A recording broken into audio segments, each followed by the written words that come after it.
Welcome to Golf Industry Guru and the Gig Podcast, where we interview the best and brightest golf and hospitality leaders on the planet. On today's episode, you will learn some proven real-world solutions that'll help you and your team solve some of your biggest golf business challenges. So stick around for some tips, tools, and training to get you, your people, and your business powered on. Here's your host, James Cronk. Well, hello, Gig Nation. It is James Cronk again with another one of our Golf Industry Guru podcasts. And I am thrilled with our guest today. If you want to talk about innovation in the golf industry, by the end of this conversation, you might not even think we're in the golf industry when we talk to our next guest. I had the fortune a few weeks ago of opening up the wonderful National Golf Course Owners Association of Canada magazine, the Golf Business magazine, and there was a wonderful story written in there by Greg Chambers of the NGCOA about the Hammond Golf and Country Club, and in particular about its owner-operator, Leonard Gendron, from outside of Ottawa in Canada. And Len, it is my honor to have you as a guest on our Gig podcast today. So thank you so much for your time, considering it looks like you have got so many things going on. I don't know how we were able to pull you away. So welcome to the Gig podcast. Well, it's an honor for me to be here, and I'm super excited, and I can't wait to have this discussion and share some of our stories of what we're doing here. So thank you again for having me on. Yeah, no, my pleasure, Len. And you know, I was reading the article, as I said, I thought it was just fantastic, and it covered so many different things about what's unique about your facility, your business. And, you know, we've got clients really all over the world that have various different types of facilities, private clubs, public clubs, city clubs, mom and pop golf clubs in a small community, all the way to, everything else in a major metropolitan. So, but the concept of expanding your market, being innovative, trying new things, working with others and working with partners. I think there's so many things that our listeners can kind of learn from some of the work that you're doing at Hammond. So, Len, maybe if you don't mind, I just want to start off. Can you just give our listeners a little bit of an overview, a little brief history about how you have come to be in the role and the position that you are today? I guess a little bit of background about your story. Absolutely. I've been the owner of the Hammond Golf Course for 17 years on property that's been in my family since 1884. It wasn't a golf course back then. It went through a lot of changes over the years, from a general store to a dairy farm to a piggery, and then eventually a golf course, which was started by my grandfather in 1980. He ran the golf course up until he passed in 2001. And I lost my mom at the age of 23 in 2005. So that's how I inherited the business. And I was lucky enough to be surrounded by amazing people that were already here and that helped me, coached me, supported me. At 23, you don't have a lot of experience owning a business. So thanks to them, I'm still here. And after 17 years, we kind of are, I've been wanting to find a way to make my own mark, and I love the industry. I think it's a fun industry. It's a fun sport. It's a sport that everyone can play. It's a sport that everyone can play from the age of 5 up until the age of 95. It's social. You're outdoors. So there's so many things going for the golf industry that I love about. And I just wanted to take that awesomeness and just kind of expand on it. So in a nutshell, that's the brief history of how I got here and where we're at. Wow. I love the 1884 start. Holy smokes. And, I guess a question for you: when you were 23 and you obviously found yourself all of a sudden responsible for, I would assume, a golf course and employees at that time, and a business and a livelihood and things like that, and probably, as you mentioned, the others that were around you. I mean, what were some of your thoughts back then about, I guess, was it just a golf course at that time? Kind of tell me about the golf course when you took it over. Yes. So it was exactly, we have an 18-hole golf course. We are thankful enough to have a really large clubhouse. It's over 16,000 square feet. So a large banquet facilities, a restaurant, a very large patio. So that was the main, I guess, services that were available at that time. And we did a lot of tournaments. We did a lot of weddings. We have a mix of membership and just regular green fees. So that was the business model back then when I took over.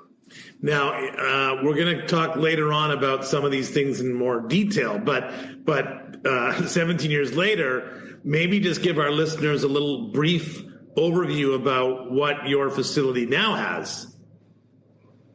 Absolutely. For me, the big eye-opener or the aha moment was during COVID, literally in March of 2020.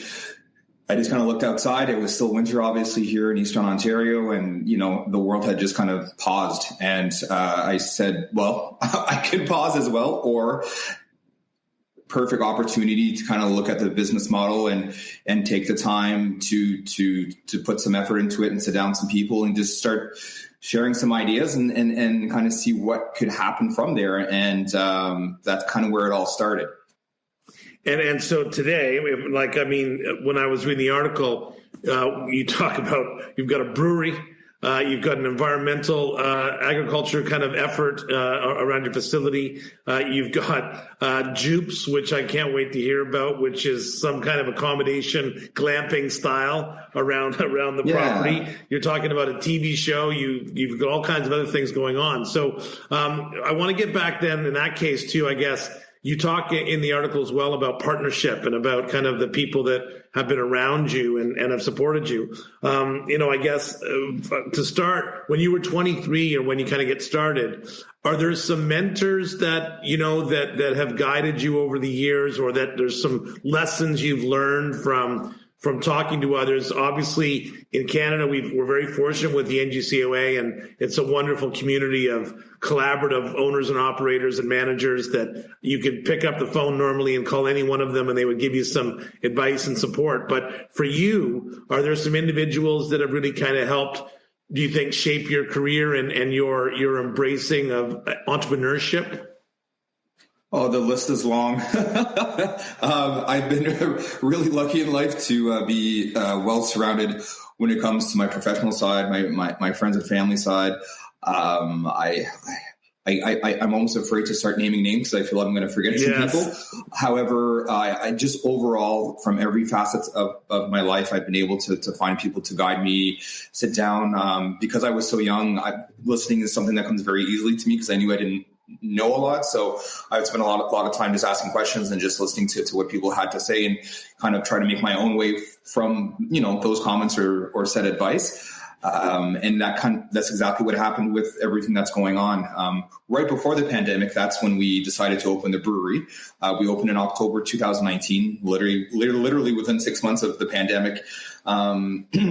And again, one of the main owners of the brewery, his name is Aaron, and I've known him since I was a kid. His dad's been a member here for years, and they already had a brewery established in Ottawa, in Canatech Park, and they were looking to move and find a new location. We're just literally outside the city of Ottawa, so in our municipality, there weren't any breweries yet, so they were looking in the main town to see if there was any available space to open the first brewery. So we're literally having a beer at the golf course, and Aaron looks at me and he just like, well, why don't we just do it here? And then I was like, well, I should have thought of that. So, because, there's no secret that golfers like beer, right? I think no one can deny that. So the idea is like, why not make our own beer? And as we started to do the research, and again, we had such a large clubhouse, we had space to spare, which really helped with it opening so quickly because we didn't have to build an extension and we didn't have to get all these permits. So from that part, it went really quickly because we had the space already. But when we were doing our research, we realized that we'd be the first brewery on a golf course within Canada. So for us, we were pretty excited about that. And again, it was just to draw different clientele and, people that, were maybe younger or just people that appreciated craft beer. And part of the reason why we opened the brewery too was just to bring more traffic into the restaurant and become no longer a seasonal business, but a business that's open all year long for the restaurant. So because of the brewery, we were able to open 12 months and just operate without having to stop even during the winter season. So the brewery kind of happened that way. And we, like I said, opened October 2019. And it's been a great success. People really enjoyed, and it's brought again people in from the community and new golfers that came out for a beer, and they're like, oh, well, maybe I should try golf, or I haven't played in such a long time. So it's been a great way to just, bring new people in, or just reintroduce golf to people that, forgot that they loved it.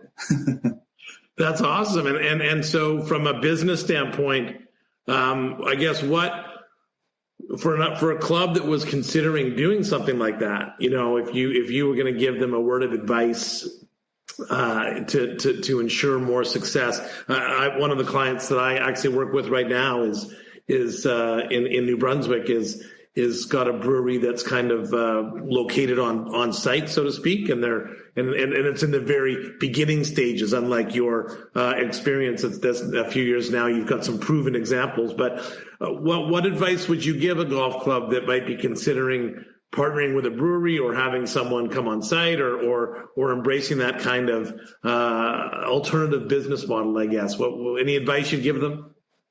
Absolutely. And for me, the only reason why I decided to do this was because, I had Aaron, and then the other main owner is Stefan. So again, I don't have the experience. I didn't have the time. I didn't have, the investment to put into it, to do it all on my own. So I think I think when you find the right people to work with, and again, I had known Aaron for a long time, so I felt comfortable enough to embark on this amazing adventure with the Broken Stick, which is the name of the brewery itself. And because of that, the brewery's here. If I had to do it alone, the space would still be old offices. So I guess my biggest advice to anyone that's kind of looking to expand their business and add services that maybe they don't have experience in is just to find like-minded people that have experience in that field, and work with them closely. And really make sure that, you have your business plan set up, and you have the time to really iron out all the details ahead of time, just to prevent any surprises down the road. I think that would be my greatest advice, and just believe in what you want to do, and just, take the time to find the right people to help you make it happen. Len, in your working with Aaron and Stefan and others that are involved in these other kind of avenues of business and revenues at your facility, in the article, once again, you talked about, you couldn't do it without partners, and, it's a team effort, and you made a few comments that was very clear about the fact that you were saying that, we can't do it alone, and we need to work with other people around us. And so now here you are, 17 years kind of running a golf club and being innovative and having all these other types of things that are going on. If you were going to sit down with a young manager and talk about working with others or working with partners, or it's like having your superintendent working with your chef, with your golf professional, with your sales manager, with your accounting team, all going in the same direction. We all often have to work with others together and with partners. It depends, whatever the definition is. What do you think are some of the traits that you have, or the relationship that you have with your partners that you think are what's necessary to have a successful partnership, if that makes sense? Yeah, exactly. Well, no, it's a very good point. And I think for us, it's all about that teamwork, like any business, like any partnership, whether it's professional or personal. It's just about sitting down, taking the time to go over everything, make sure that we're all eye to eye on things. And again, it's still, it's always a learning curve. So you have to be flexible to adjust and be able to be a bit, accommodating depending on the situation. But for us, I think that's why it's worked out so well, is that we all believe in this vision very much, and we believe it's going to be, we're hoping to be something that will be a huge success. And we're all very passionate. And again, too, with all of these additional services that we brought in, which we'll break down a bit more, they're all services that aren't competing against one another. So it's all these services that complement one another, which makes us want to work even more together as a unified group, even though these are all, in theory, separate businesses on one site. But because, again, we're not competing against one another, it just brings us tighter together and just makes us want to work closer together to be more successful. So I think that's why it's been such a great a great thing for us because of that, because it's really uniting us and making us want to, see everything kind of work out. When you started with the brewery, I think you mentioned 2007. Sorry, was it 2000? 2019. 2019. We opened October 2019. Yeah. So when you started with the brewery in 2019, did you have this kind of vision of layering on these other amenities, or have they come up one at a time? And so that would lead to my question about the on-site accommodation, or about this kind of fascinating glamping kind of experience. Can you talk about that? Absolutely. No, for me, the brewery was the height of our being creative, which again, no one saw, March 2020 arriving with a pandemic. So when that happened, like I was saying earlier, I decided to keep looking at the whole model and seeing what we could do. One of the biggest things that I wanted to accomplish was to have a business that's open year round. So to make, golf courses have a very limited time to make their revenues, and to make their, you have 6 months to make 12 months of revenue in a sense, right? So I wanted to be less dependent on the weather and just on that golf season to be able to succeed. And by opening up and being open all year long, it just kind of takes away a bit of that stress, because you know that you have activities and you have events and you have all these things going on during the wintertime to kind of compensate if you have a bad season for whatever reason. So that was one of my biggest goals. The second one was to become more environmentally aware of the impact golf courses have on our environment, because I think there's still this big stigma about golf courses that we're not very kind to the environment, or we're not very sensitive or self-aware of it. So, and which is weird, because we're literally out in nature. So it's for the most golf courses anyway, but you're still outdoors. So that was another big thing that I wanted to attempt to do, was to become more eco-friendly, or just be, an eco-awareness. And then the third part was just, again, to make the golf course a place for the community, and to make it inclusive to anyone that wanted to come eat or play golf, and make it a safe place for everyone. So at the beginning of March 2020, those were the main goals. So it kind of took off from there. And which led into this kind of glamping experience. So can you talk about that?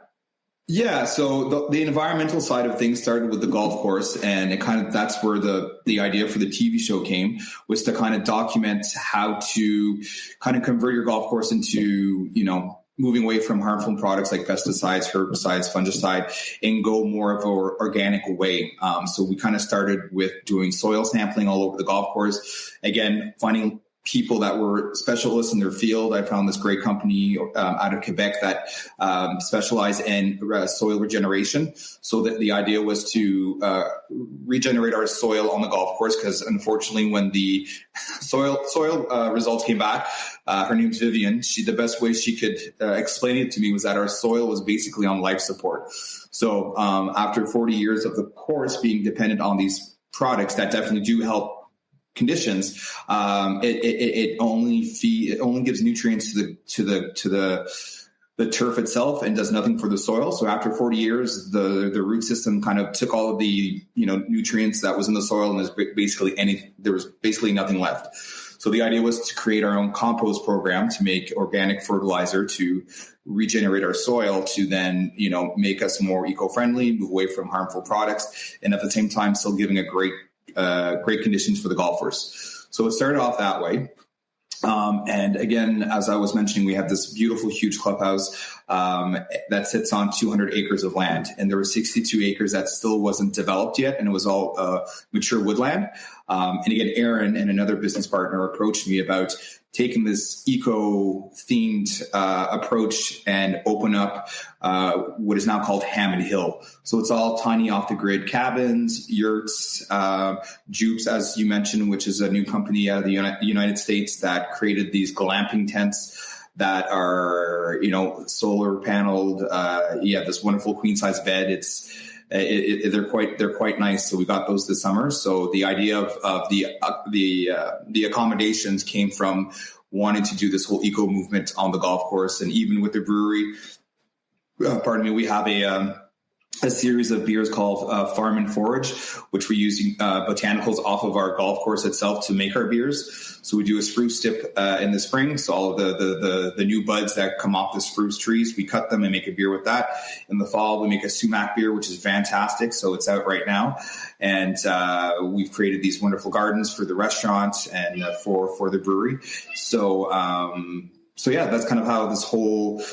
what we're trying to call it, this eco-themed resort. So you can come and stay up on Hammond Hill, stay for a night, buy a package, which includes, a round of golf. You get, $50 at the restaurant. You get a tour of the brewery, and again, open year round. So that's how it all started from March 2020 up until, this past year. Wow. I love it.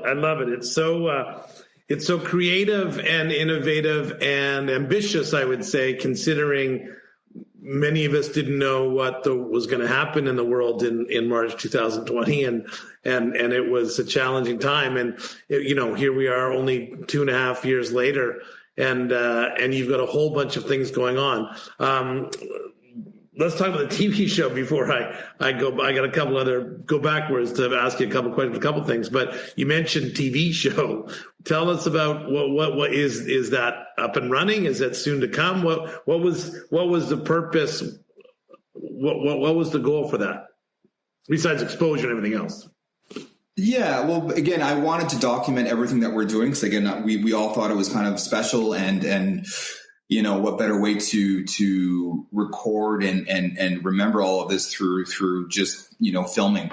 And then the idea was that, it seemed interesting enough to maybe do a potential TV show with it, and demonstrate to businesses and individuals how they can be more friendly and just, take some of the approaches that we've done and then apply them to their own businesses or even to their own, their own individual homes, and just, tell our story at the same time about the whole history here and just kind of mix in all of these different elements, because we have a brewery, we have a restaurant, we have a golf course. So you have sports, you have food, you have, craft beer, you have this whole environmental movement. We have this whole, and it's still quite popular, this whole trend of tiny homes. So we had a lot of things that we thought would be really great to make a show with. So I have friends that are in the film industry in Toronto, and I kind of approached them and spoke about the idea, and they loved it. So we did a trailer for it, which we did last year, 2020, 2021,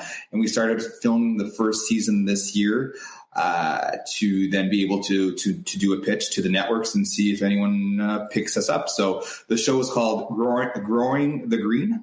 So growing the green in terms of, golf course, green turf, environmental, going green. And then again, we want to show businesses that just because you want to become more eco-friendly, you can still make a profit. So that sense of green as well. So we thought it was a good title. It's a great title. It's fantastic. I love it. I can't wait to see it. We'll get back to our conversation in a moment. But first, are you ready to learn from the world's greatest golf and hospitality industry leaders? Train your team and grow your business with a membership to Golf Industry Guru. Join for less than $3 per day and give your entire team access to over 150 hours of courses, podcasts, webinars, templates, articles, live Q&A calls, and more. Free content samples and registration details at golfindustryguru.com. Well, speaking of growing the green, can you, I didn't ask you to prepare a bunch of numbers and stuff like that, but can you give our listeners a little bit about how these types of things have impacted your business from a business standpoint? Obviously, when people talk about golf courses going green, for example, or going environmental, lots of owners see dollar signs in their head and believe that, soil replacement and, growing your own beer on site are expensive adventures for the rich and famous. So how would you communicate to an owner operator or to a manager of a facility about the financial benefits of these types of endeavors or embracing these types of endeavors, trying these types of endeavors?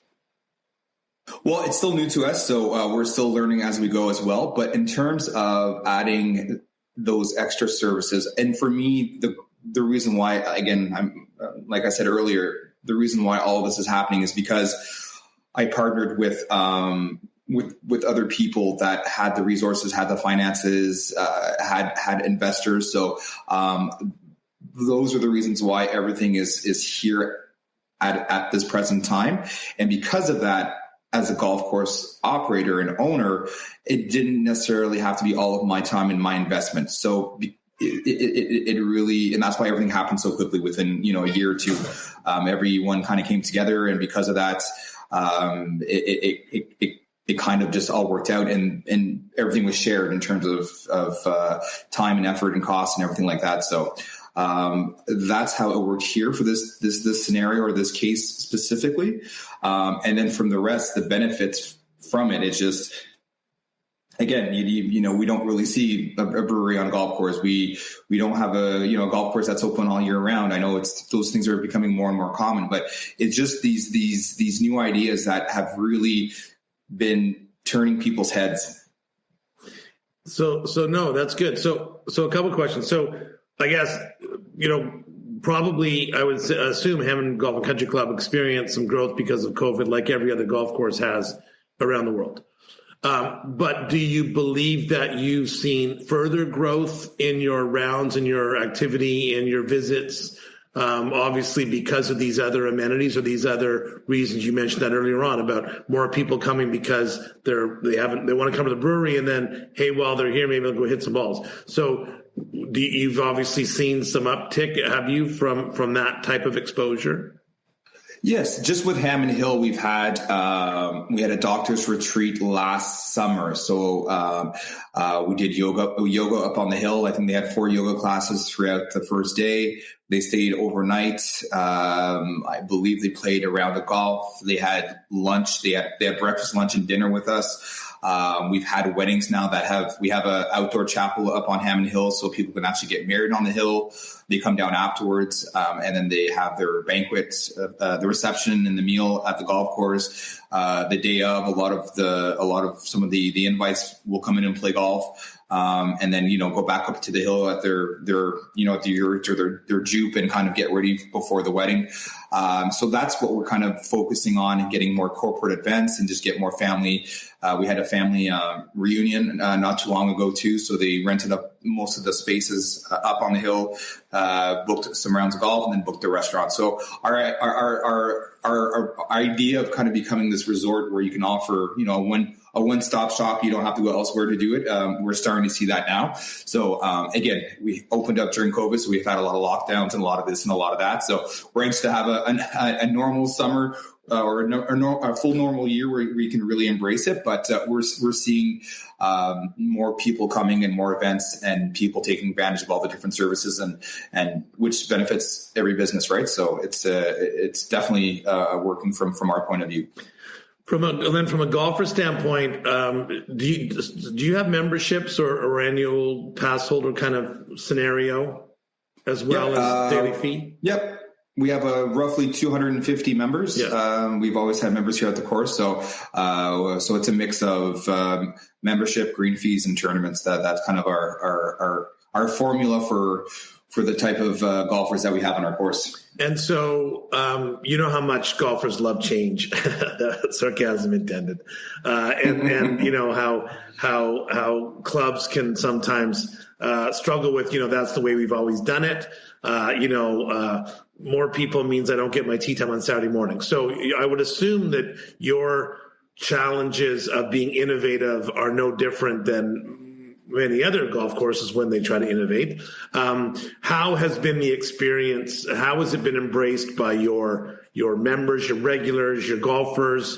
Has it been a slam dunk? Has there been some growing pains? Has there been some, why are we getting away from our core bit? Like whatever, what's been the kind of culture impact on the golf club as far as your brand goes, as far as, how you feel like you're perceived by your regulars? Have you lost any customers? That kind of stuff. Maybe just talk about that a little bit. Sure. I would say that overall the membership have been really supportive. Again, I think the whole going green and the whole Hammond Hill, and we had to be a little accommodating for some of the beers that weren't broken stick, because a lot of people have their favorites, and we had to make some adjustments there. So there were a few, again, like I said, change in the golf industry sometimes is very slow to happen, and people like the routine. And when things kind of change in a sense where it's not their normal routine, then they kind of, take a bit of a step back. But I would say overall, the membership have been extremely supportive. We've gotten new members because of all the changes that we've made. We have a really amazing, fun atmosphere here. It's from what they have been telling me, some of our new members, it's not like other courses where it's a bit more reserved or just maybe not as lively, because we do a lot of events. We do like live music. We did escape rooms last winter. We do trivia nights. We do comedy nights.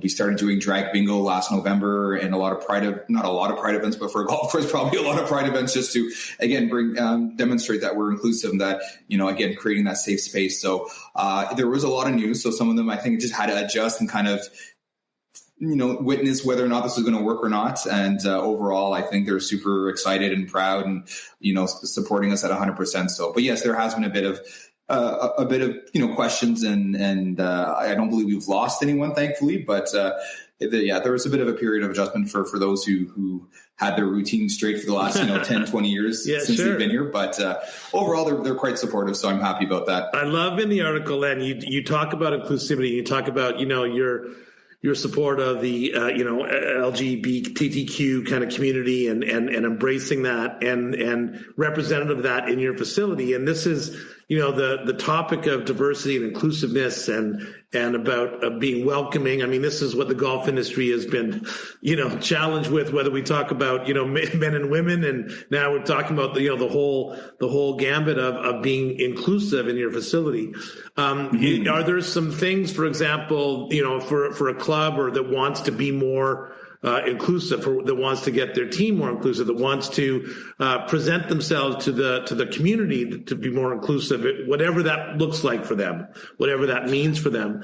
Do you have any kind of advice or best practices or kind of resources that attitudes that you think that would set a club up for success to be perceived as just being welcoming, that if maybe they're struggling with that sometimes in this with space? that image of being welcoming, just making it visible. We have these signs that are kind of posted a bit everywhere throughout the clubhouse, and on one side is like what is cool, and it has all of the three logos: the brewery, the golf course, and Broken Stick. And the things that are cool is like craft beer, golf, music, having fun. And the other side that says what's not cool is like sexism, ageism, homophobia, transphobia. So it just, little things like that can have a huge impact. And there's a lot of clients of ours, members, that, they have children that are part of the community, and, they've been out more often and they feel more comfortable. And we had neighbors up the road that that are now friends of mine, that have been living up the road for the last 4 years, and they never came to the restaurant because they were afraid not to feel welcome. So by doing activities, you don't have to do full pride events or drag bingo or drag shows, but just putting that message out there. Social media is huge. We do a lot of, we make sure that we post things on Instagram, Facebook. Social media for us has been huge in terms of getting our message out there and filling up our restaurant and just bringing more golfers out. We had a huge Oktoberfest on Saturday, and we had nearly 300 people, and it was just like it was great. It was such an amazing day, but for the inclusivity is just start just by posting things on social media and just putting something on a wall or in a frame, or just making sure that people can read and hear and see that you're trying to make an effort. Do you have in your kind of, onboarding of staff and your training of staff, I mean, at the end of the day, right, you've got to have a culture within your team that believes in that and that acts that way, and that, doesn't practice sexism or ageism or all that stuff, and not only to the consumer, but also within their own team members and, with the team that they're working with, right? Do you do you feel like you have a really great team that embraces that? Obviously, I'm sure you do. Otherwise, you wouldn't be able to live that every day in your work. But is there things that you do with regards to motivating, getting your team, working together or breaking down the silos in the different departments? Are there any kind of best practices that you have that you think makes your team the team that it is that's able to deliver all these types of things, I guess? Yeah, and I think that for us here anyway, I think it's really about the leadership. So it kind of comes from myself down to my managers, down to the employees, and they're super supportive. They love what we're doing here. It's just by doing these activities as well, and just leading by example, I think really demonstrates to them that this is very important to us, and they take it very seriously and they take it very passionately. And, we hired a trans person this summer, which was the first time. And it's just things like that for us. And we do have some training, and we did a fundraiser for an organization called Railroad Rainbow, to bring refugees from countries that where it's illegal and you can be killed just because you want to be yourself. Mm-hmm. So things like that have really, I think, made a big impact on the staff, and they're very supportive about all of it. That's fantastic. That's such a wonderful, it must be a wonderful place for everyone to feel welcome and included in that environment, right? Which allows people to be themselves, which allows them to give great service, which allows them to be happy, which makes a happier customer. I mean, it's and more of them, and more of them. What I mean? It brings in more people, which again was my whole goal. And you're kind of saying that the industry's slow to change, and unfortunately, I can't disagree. I kind of say sometimes it's like molasses. It's very slow. But again, why we wanted to do this was because, again, especially in Ottawa, the golf course, the amount of golf courses per capita is quite high. It's great for the golf course the golfers, because there's so many options. But for golf operators, you really have to fight to get these clients and these green fees and these golfers in to choose us instead of somewhere else. So for myself, I think if golf course can take the time, take a step back and look how they can maybe do things a little differently to make your golf course a little different from the others in the area. Cause right now in our area, there's no one doing what we're doing, which I feel I hope it gives us a bit of an advantage. And also, show other golf courses that you can still respect the sport and maintain the sport and, what's the word I'm looking for? Respect the history, because it's a very great, rich history, but at the same time, kind of do a little twist on it where you're just setting yourself up for more success and being able to continue on and just do things a little differently and have fun while you're doing it. So if I can demonstrate that to other golf operators, I think that'd be a great thing. And like I said, I love this sport, and I think sometimes we just need to just look at it a bit differently, while keeping the tradition of the sport alive. But at the same time, there's other ways to bring people in. Yeah, it's well said, Len. I mean, the great thing about the game is that we all love it for our own particular reason, and you can. The integrity of the game will never go away, because we all people have a passion for the game, and however we play it, whether we play it in flip flops and on the beach, or whether or not we play it with long socks and a collared shirt. I mean, the game is still the game of golf. So I guess it kind of leads to my final question for you, which is, I guess, what's next? What's next you've obviously got a handful of projects going on. You've obviously got lots that is still going on and making it happen. Do you have any kind of vision for the next kind of innovative addition to the Hammond conglomerate, or what do you think what's happening? What's your next season going to look like? We're actually trying to find a name to kind of represent the whole entity, and we haven't come up with a name yet. So if you have a name for us, let us know. I'm going to call it Hammond Kingdom. That's what I would call it. The Hammond Kingdom. All right, we can work with that for now. I'll pass it on to the other partners and see what they have to say. But last winter was kind of, we had a fantastic winter. Even here in Ontario, they forced the restaurant to close for about a month and a half. And we just transformed the whole patio into this winter escape. We had like up to a dozen fire pits. We had live music outside on the patio at minus 30. We had snowshoeing, cross-country skiing. Again, we have a large patio, so we took a portion of it and turned into a skating rink for the kids and for people that, it was really nice for like a little date night. So in the evening, we had people out there too. We had access to the snowmobile trails. So we had, I think at one point up to 60 skidoos in our parking lot one evening. And we had a dart league. So that was our next big chunk, was to transform the business into this winter attraction, almost as popular as it would be if it was a golf course during the summer. And last winter was very successful. So we're going to repeat that and maybe add a few extra things. We want to do sleigh rides, and we have a big hill so people can go tobogganing. So some of these things golf courses are already doing. So this is not reinventing the wheel in any means, but it still was quite popular, and we're dog friendly. So people can bring their dogs on the patio and take them for a walk on the course. So that was great for us. And recently, I found...